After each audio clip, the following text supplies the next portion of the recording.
জানো না চল্লাচ্ছি। এই কে এটা তুমি? কেন মুই হৃদয় ফোনে কথা বলছি, 1 বছর প্রেম করে সব মিলে গেছে না। কি কি আমি 1 বছর তোর লাগে প্রেম করছি?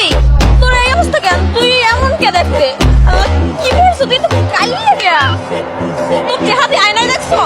এই দেখ দেখ তোর কেমন লাগে। কি তোরে দেখে আমার বমি আসতেছে। আমি আজকে ভাত খাইতে পারবো না তোরে দেখে। আমাকে দেখে তোমার বাদ দেখতে মন চাইবে না, এতই ঘৃণাই আমাকে। চেহারা বড়াই করো না বুঝছো, চেহারা বেশি দিন টিকে থাকে না। মানুষের মন হচ্ছে অরিজিনাল। 1 সপ্তাহের ভিতরে তোমার সামনে নায়ক আসবে, নায়ক।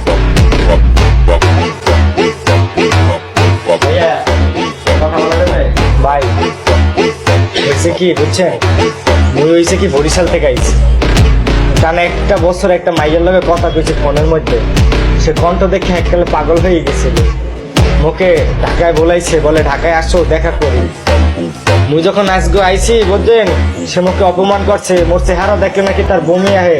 আরো কইছি যে 7 দিনের ভিতরে নায়ক হইয়া দেখা মুশকিল। ভাই আপনার একটু 8টা ভাই, আমার একটু ভরসা করে দেন না ভাই। 2 মিনিট লাগবে, কোনো ব্যাপারই নেই ওগুলা।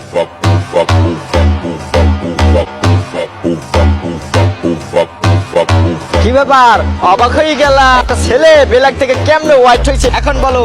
রিলেশন করতে কোনো সমস্যা আছে? না মুই তোমারে অনেক ভালোবাসি, মুই তোমার লাগি প্রেম করব। আমি তো করব না। তুই তো আমারে ভালোবাসিস না। যখন দেখছিস তুই আমি কালো, আমি খ্যাত, তখনই তুই আমার ভালোবাসিস। আজকে যদি আমি তোর সাথে রিলেশন করি না, তাহলে ওই শত শত যারা কালা মানুষ আছে না, তাদের অপমান করা হবে। ভালোবাসা মন থেকে হয়, এটা একটা পবিত্র জিনিস, এটা নিয়ে খেলো না।